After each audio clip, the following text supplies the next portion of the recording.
welcome back. This is NS-27 mission, and we are at a minute and a half to go. As you saw, the bridge for our would-be astronauts. There's no crew flying today. We've got some payloads aboard today, but that bridge is what carries our crew members into the crew capsule, and that just retracted. That shows that the auto sequence has started, and we're going to look at these final bit checks that are going to happen right now as we get ready for launch. And here's that hold. We mentioned this. This is a variable launch sequence here that's going to result in a few expected holds along the way. There's a few tests going on that the team is going to be working on here. So we will keep you posted as this hold progresses. But meanwhile, Maggie, can you tell us about some of the bit checks and the final checks that happen, and what is the team looking for? Yeah, Joel, I think when we clear this hold, we'll expect to see the wiggling of those aft fins. The aft fins, of course, at the base of the rocket are used to help steer the vehicle on ascent and descent. We'll see that engine gimbal a little bit, show off some of that control that we have with the BE3 engine. And then we will expect to see rolling into terminal count.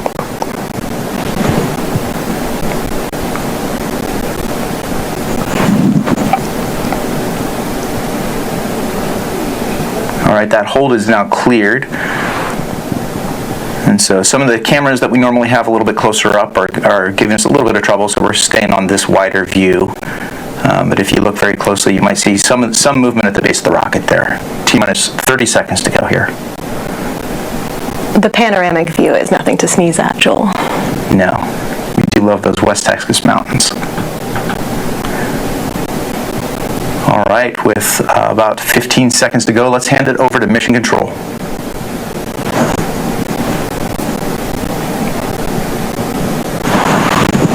T-minus 15, guidance internal. Game is ready for boost. T-minus 10, 9, 8, 7, 6, 5, 4, command engine start, 2, 1, ignition.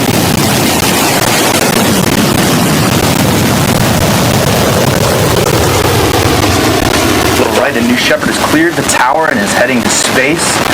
You see our mission countdown was a little misaligned with the actual countdown clock there, and that's okay. We are heading up to space now. New Shepard is flying through the atmosphere. BE3 is providing 100% power level at this point.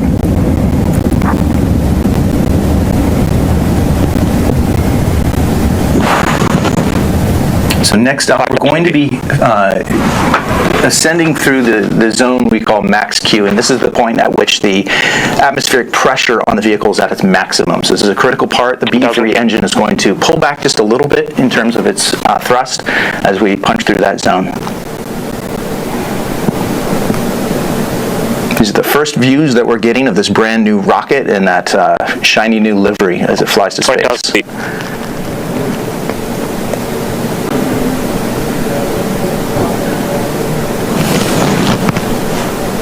And there we go, we've passed max Q. Now BE3 is going to punch back up to 100% power level, which is going to help the rocket move faster and faster up through the atmosphere. Right now we're at 50,000 feet and climbing, just approaching about 1,000 miles an hour. So as we keep watching the propulsion module head to space, you see those racing stripes at work. Right now, if there were to be astronauts on board, they would be experiencing about 3 Gs, so enough to know that you're really on a ride. Of course, today we only have payloads in the capsule. We're approaching 100,000 feet now, about 1,500 miles an hour.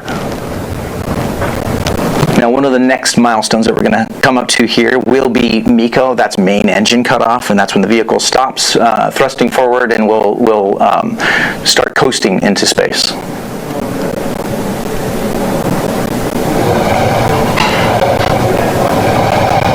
$165,000 feet. We've approached 2,000 miles an hour. And that view on the left, okay, so there's MECO. We've just shut off the main engines. And now the vehicle's going to be coasting on its way, on its journey up to space. The views that astronauts would be getting if they were looking out the windows on a flight like today would be just spectacular at this point. Oh, and you can see that 0G indicator at the bottom of your screen, indicating that the capsule has reached Yep, and we 0G. see separation now through that right side of your screen. You see the capsule is now separating in distance away from the booster. This is the moment that the ride to space is all about, really, for payloads or future astronauts that will be riding on this vehicle. So each of our payloads is going to be collecting some amount of data, and of course those postcards are getting their own 0G moment.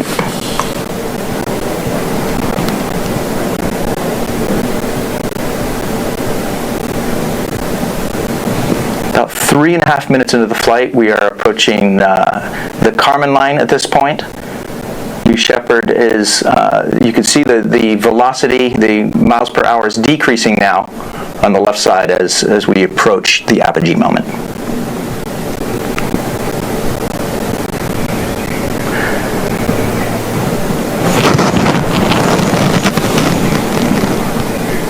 All right, now we're seeing on the left side of your chart, we're seeing a new set of data. This is the data that tracks the booster's descent. The booster is finding its own apogee moment, and in a moment it's going to start descending. All right, it has hit its apogee and is now descending back to West Texas. Meanwhile, the crew capsule is continuing to ascend to its own apogee, giving plenty of 0G time to those payloads on board.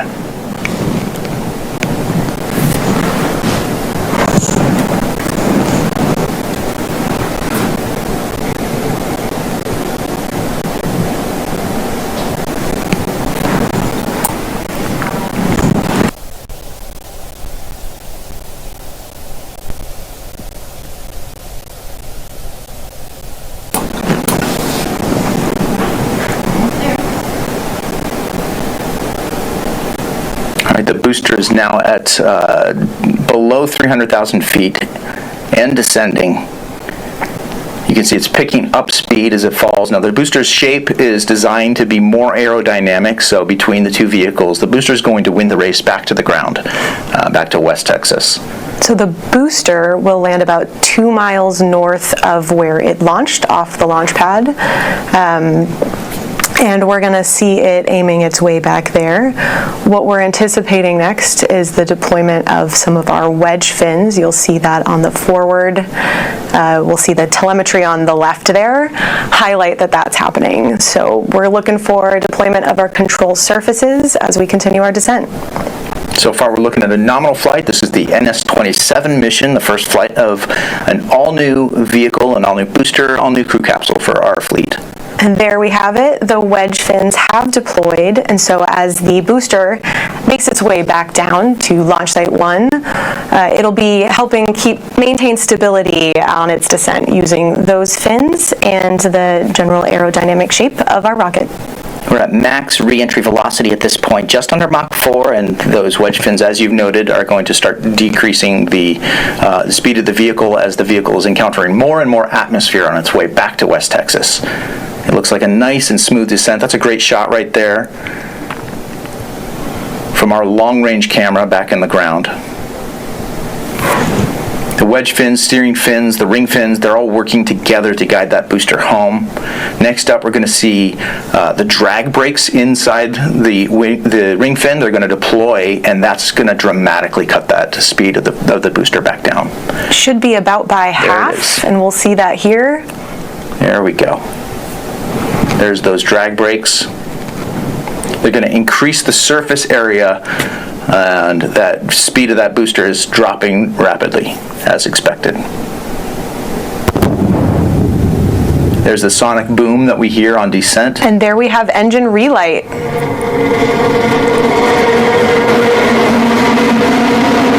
The landing legs are deploying. That new Shepard hover.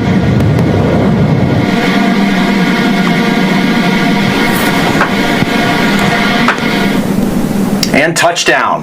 Welcome home, New Shepard.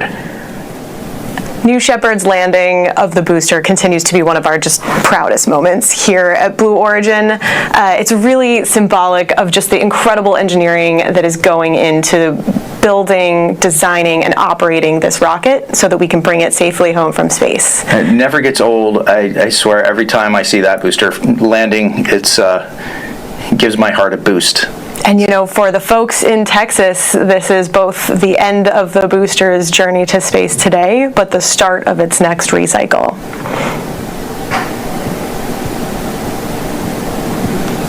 Let's wait now as the team reacquires the view of our crew capsule.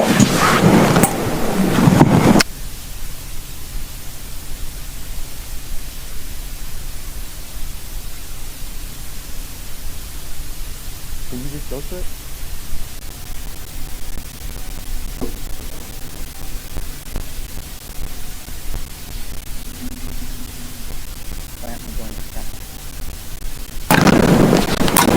And there we have the capsule. The drogues have deployed. We'll see that capsule start to slow down as it descends into the valley at Launch Site 1.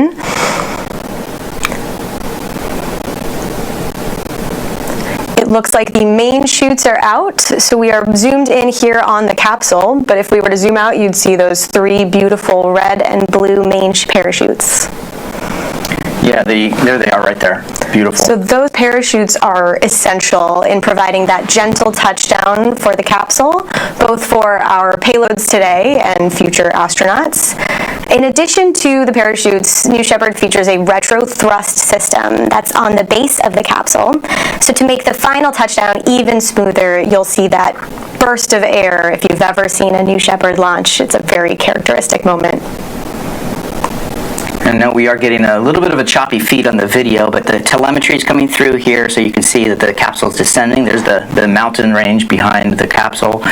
16, 17 miles an hour is the totally nominal descent at this point for the mission. But those retro thrusters should take that down to just a few miles an hour, a very easy descent.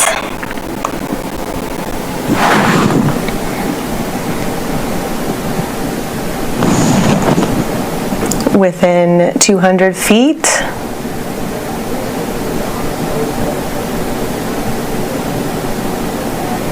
And touchdown. You see that plume of dust in the desert that is caused by that last puff of air that comes out of the capsule at the very last second. Wow. Welcome home, New Shepard. This is a great mission, great day watching this new vehicle fly to space and back. This moment, of course, is culminates every mission when the crew capsule touches down.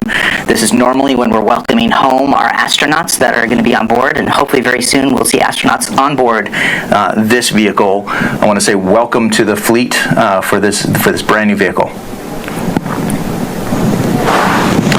And all of this, when we're broadcasting these missions, it's really all about the human spaceflight, the age of human spaceflight is really opening up here, and these New Shepard missions, it's really all about whether you would like to fly to space on New Shepard and purchase this